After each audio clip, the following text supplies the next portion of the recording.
Well, I hope everyone is enjoying their snow day. Hopefully, this is the last bit of winter weather that we'll have this semester. I know I'm certainly ready for some warm weather.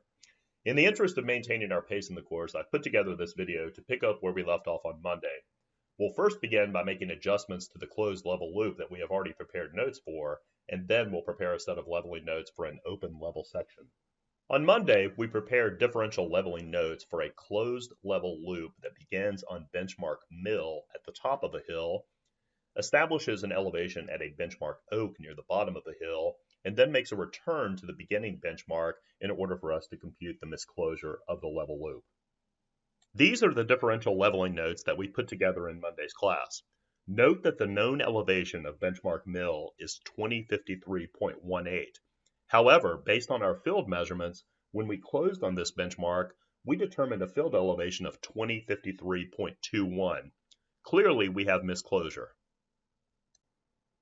Misclosure is defined as the difference between a field-determined elevation and a closing benchmark's known elevation.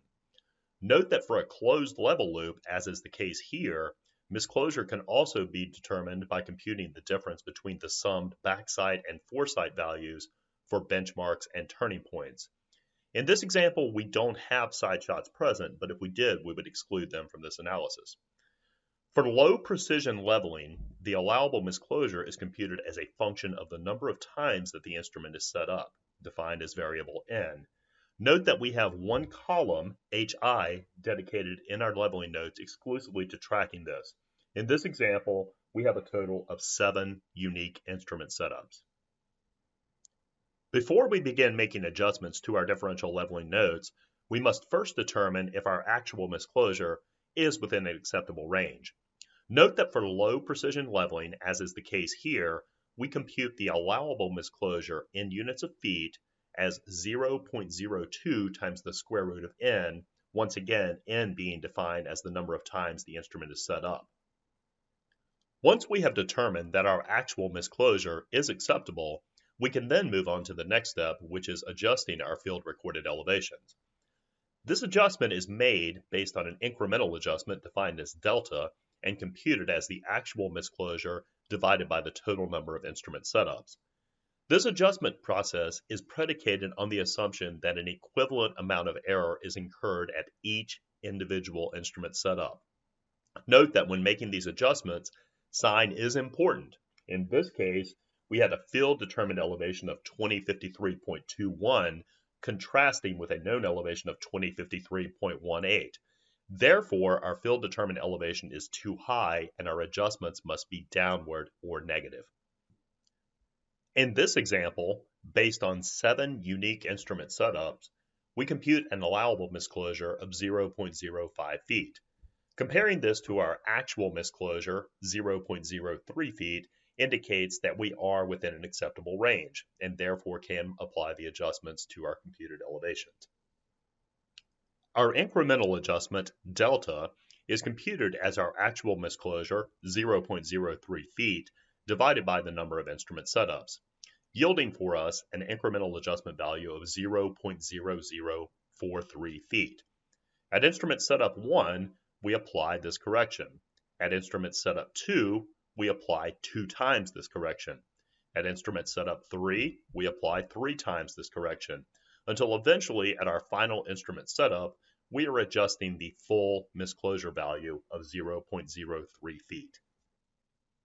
Remember that our computed field elevation for benchmark mill was 2053.21 feet, contrasting with a known elevation for that benchmark of 2053.18 feet. In other words, our field recorded elevations are too high, and in every case, our adjustment should be downward. Also take note that I carried forth 4 decimal places in my incremental adjustment values. We will apply these to the computed field elevations and then truncate them to the originally recorded 2 decimal places. At instrument setup 1, we made one foresight reading onto turning point 1. Our field elevation was determined to be 2046.14 feet. Applying a downward correction of 0.0043 feet and then truncating to our original 2 decimal places leaves the first foresight reading unchanged in its corrected value.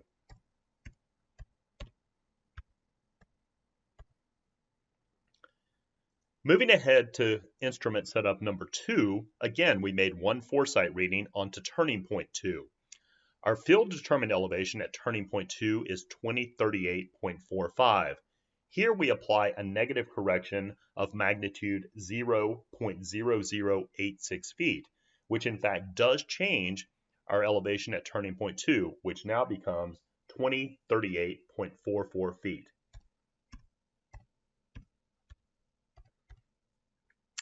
Moving ahead to our third instrument setup, we made again one foresight reading. That foresight reading was made on turning point 3, and we determined a field elevation of 2027.69. At our third instrument setup, we are applying a downward correction of magnitude 0.0129 feet, which gives us a corrected value for turning point 3 of 2027.68 feet.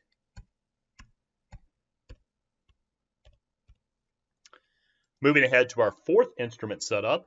Our fourth instrument setup, we actually shot benchmark oak, and we determined a field elevation of 2019.44 feet.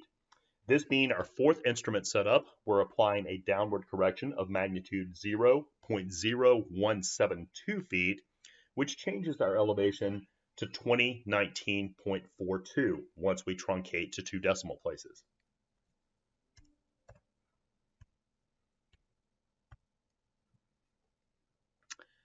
At our fifth instrument setup, we're working our way back up the hill now, and we take a lone foresight reading onto turning point 4. The turning point 4 ground elevation is determined to be 2028.78, but to that we apply a downward correction of magnitude 0.0215 feet, giving us a corrected value at turning point 4 of 2028.76 feet.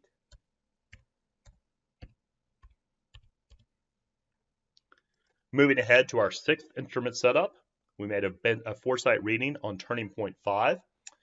Turning point 5, we determined the ground elevation to be 2040.65, and applying a downward correction of magnitude 0.0258, corresponding with our sixth instrument setup, we have a corrected turning point 5 ground elevation now of 2040.62.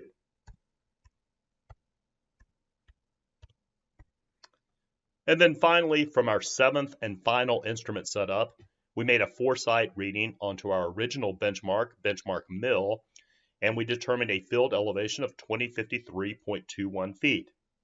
Here we apply the instrument setup, the corrected value of 0.03 feet, which forces our field elevation to the known elevation of 2053.18 feet.